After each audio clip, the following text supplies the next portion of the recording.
today is just one of those days where I just feel like creating, I feel like painting, getting out all my art supplies and painting on canvas. And so in order for me to paint on canvas, I prefer to be in my kitchen because I've got the sink, I've got everything I need close by to clean my brushes, paint, and it's better light in here. So I'm going to grab all my paint supplies and we're going to talk about how to get better at art. So how to improve in your art month over month, year over year, and just my strategies. I don't know if you can hear my cats or like they've got the zoomies. They're just running around. Here's one. I don't know if you could see her. There she is. Anyway, we are going to get started and I hope you join me. But first I'm going to make some coffee and I really wanted to have like the perfect setup for my YouTube and the perfect camera. It just never worked out that way. And so I have decided that I'm just going to create my videos. Good lighting, bad lighting, good camera, bad camera, good angle, bad angle. I'm just going to do it because I wanted to tell more of a story than just constantly do like tutorials. Oh my gosh, off you go. Okay, we know she's going to jump back up. Anyway, I used to want to create this beautiful vibe, this beautiful YouTube videos, perfect lighting, perfect everything. Anyway, it just doesn't work out that way. And I guess I talk about perfection a lot, and I really wanted to, I don't know, I wanted my channel to be a little more aesthetic, if that's the word. But if you're trying to grow in your YouTube or your art or whatever, I guess we just have to make do with what we have. Make do with the camera that we have, make do with the art supplies that we have, make do with what we have. I don't really want to be running out and buying the best camera and the best lighting and the best this and the best that. Also, I just don't have as much time as I wanted, and I think that the goals for my YouTube is almost the same as goals for art, right? Like, do we have time to do art? We have to make time. Do we have the best supplies? We get what we can, we use what we have. And so we just make do. I think you can create art with any supplies that you have. And I know I've gone off on a whole tangent. I'm going to get back to how to get better at art. But I guess my first thing at getting better at art is just using what you have and create with what you have. You don't have to have the best supplies. You don't have to have the best of everything. Just use what you have to create art and just get started in creating art. So I'm going to make my coffee. And we're going to continue on with how to improve your art. Getting better at art means taking risks and taking chances. And you can't get better unless you try new things. It's just impossible. You really have to be willing to mess it up totally. And that's why a lot of times I work in an art journal. You know, you got to try new things. So that's the second one. You can't be afraid to make mistakes. You can't be afraid to try new things. You have to be willing to fail. And if you're not willing to fail, then how are you going to improve? And I'm not speaking about people who go to art school. I think art school, and I could be wrong, never gone to art school, that it makes you want to, they try to get you to paint a certain way. And, you know, not necessarily go with intuition, go with how you're feeling. Everything doesn't have to be realistic. Now, I could be wrong. Let me know if you've gone to art school and what that was like for you. But I feel like I want to encourage everyone to mess up and make mistakes. And you got to make the ugly art before you make art that you consider beautiful, because I consider this to be beautiful. This is like a reflection of me, but some people might consider this like hideous. I don't know. So anyway, I guess take risks, take chances. Don't be afraid to make mistakes. Don't be afraid to fail. That's the second thing on improving your art. I love being online and seeing art online, but when you have a book like this, which is a world of artist journal pages, you get to see amazing artwork by artists, and everything looks different. Like, no one's art is the same. It's incredible, the kind of art that you see done by these artists in these books. So it's funny because as time goes by, I see less and less beautiful books like this in the bookstore. And I encourage you to go to thrift stores and see what you can find, because you really find some incredible gems of books that have such beautiful, unique, interesting artwork that can motivate you, and see that everyone's art is not what you see online. Everyone's art is not perfection.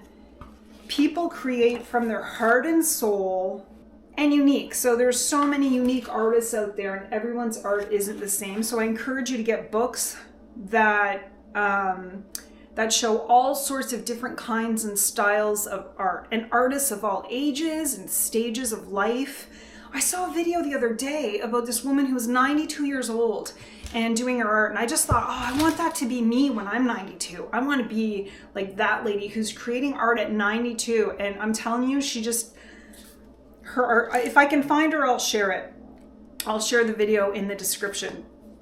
The other kind of books that I get are like books with animals in them. So this one is a book of crows. And it's funny, I really should have looked at this book yesterday when I was doing my artwork with the crows. I don't know why I didn't.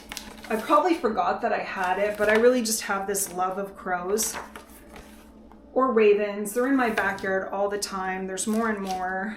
And there's this place by where I live where they have a rescued crow, and it talks. The crow talks. I walked by it and it said hello, and I couldn't believe it. I couldn't believe it. And maybe we'll go there. I tried to do a video there the other day, and well, maybe it was a few months ago. I went with my daughter, but it was so busy, and I assume it's going to be busy all summer long. And I don't even know if the talking crow is still there. They rehabilitate animals and let them go, but this crow they don't let go because it was obviously someone owned it, and who knew that crows could talk, but it said hello. Okay, so invest in books. Get books that inspire you, that you think are beautiful, with art or photos that you love or topics that you love, to help get those creative juices flowing. Online is nice, but sometimes getting off the internet is a great thing when it comes to creativity. And also, again, the online art, in my mind, I see so much perfection online and less weird, wonky, odd, ugly, funky art. So you'll find that in books. You'll find that in books more than you'll find it online. But what are you going to do? Okay. So that is tip number 3 for getting better at art. So the first one was use the art supplies that you have. Use whatever you have. Make art, practice art, explore with different supplies that you have, like food coloring. I did a whole video on food coloring. Crayons, markers, whatever you have. So use the supplies that you have. Try different things. Don't be afraid to make mistakes. Don't be afraid to fail. Use lots of books for inspiration. Not necessarily you want to copy what other people have done, but use books for inspiration. And it just feels really good to flip through the pages of a book.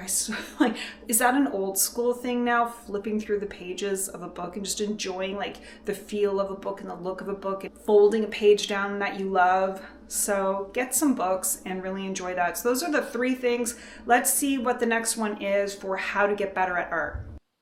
The 4th thing that I wanted to mention for improving your art is self-acceptance. If you are not accepting yourself in what you love because you're seeing online what other people are doing and you want to be like them, then you're not going to improve your art, because you're not listening to your inner self and you're focused on what's going on in the outer world instead of the inner world, which really is your inside. And I spent a lot of time struggling with that. It took me a long time to accept my kind of art. And I've probably talked about that before, especially with respect to Instagram. And once you finally accept your inner self, and it's always a process. I got really frustrated the other day with my art. And so it doesn't mean you're not going to get frustrated. It doesn't mean you're not going to make mistakes. Like, I just made a mistake here. It just means that accepting what comes from inside of you. I wonder if, see, now I'm like, oh, would this sponge work well?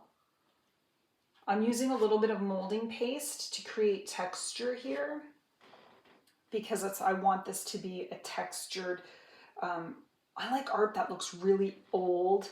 I like art that looks like, I don't know, it's been weathered. I'm not sure why, but it goes with, I love thrift store shopping and that kind of thing. But again, accepting self, accepting what comes out onto, especially if you're like intuitive, okay? I'm not talking about people who want to do realism. That's just not my thing. But accepting self and what comes out onto the canvas or paper. And knowing that your art is not like everyone else's. You're going to be different, and that's okay to be different. And it's okay to have art not look like what you're seeing online. So I think creating is actually the process. For me personally, I think it's a journey of self-acceptance. It's a journey of finding out who you are and what's inside of you. And maybe that's why I like creating art so much. It's like therapy, right? It's like therapy. What can you create? And there's a sense of pride when you create something that you love. I guess my next thing is don't listen to what other people have to say. I have had people, say stuff about my art. And I've learned to be sort of almost entertained by it rather than offended by it. So, and I guess that's part of self-acceptance, really. Accept what comes out and see what you can do with it and see what you love. And that's what I'm doing here. And I used to get so mad because I wanted, and to this day, I'll see some beautiful stuff on Pinterest and oh my gosh, I want to create just like them. And then I go for it. Like this lady originally was like perfectly drawn and I painted over it because as much as I love that style of art, it's actually not who I am. And so you can appreciate art, but know that maybe that's beautiful art, but it's not your personal style. And so that comes with self-acceptance. I'm holding my brush nice and loose while I paint. And I'm just kind of trying to make her head a little bit bigger, not her head, her hair, and adding sort of like darker tones and lighter tones to sort of, it's darker closer to the forehead. And I'm doing a whole series of, I don't know what to call them. Are they crow ladies? I have no idea. Crow princesses? I don't know, but I may add another crow. I may not. I'm not sure. I do like to add colors, the same color, sort of try to bring it around so that it adds a sense of cohesiveness to the artwork. And that's what I'm doing here. I'm just kind of looking at, and crows are not always one color, by the way. Like crows are different colors. So I'm playing with this guy. I feel like he's not this crow, he, she, whatever. It's not quite big enough for this painting, and I may add another one down here and I'll show you how I'll figure out if I want to add another one down there. But I'm really loving the look of this. And again, the process of self-acceptance. I'm probably going to play with those flowers a bit more. I think it's really important to, just do one thing. Try to improve one thing at a time. And that's what I'm doing here. One thing at a time. Versus trying to improve everything at once. For me, I'm working on creating depth with shading.